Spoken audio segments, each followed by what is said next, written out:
Medyo laing lina lang dito sa kumbalay mga idol na nakatira mga idol. Oh. Ayan oh. Hindi ko alam kung anong klaseng itong mananap ito. Nasa bahay ko nakatira. Oo, yan oh.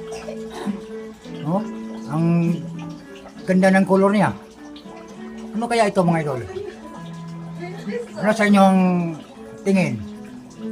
Anong klaseng ano to? O, mananap to o ano?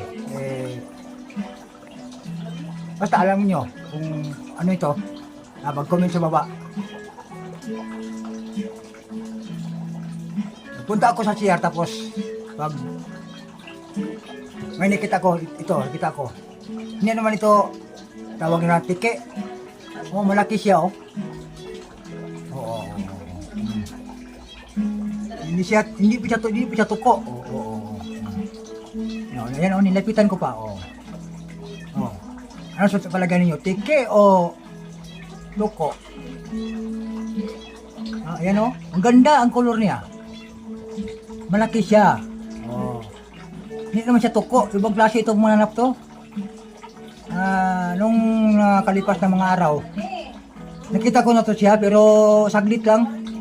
Ito ngayon, bakang nagpakita siya sa akin. Parang may pahiwatig ito. Kasi, hindi siya gumagalaw oh. Kahit tinapitan ko pa sa kamera oh. Yan oh. Oh, ano sa tingin ninyo mga idol? Ano talaga klaseng ano to? Oh, discovery ito. Oh, yan oh. Ang ganda niya. Para sa akin ito, tiki ito na malaki. Hindi siya tuko. Malaking tiki. So ito yung nakita ko nung yan, lumakad na siya. Ayan oh. Oh, yan. Hindi masulo. Oh, yan. Nakatago na siya. Oh, dito pala siya sa bahay nakatira ko. Okay, thank you for watching. Wala na siya mga idol. Bye-bye.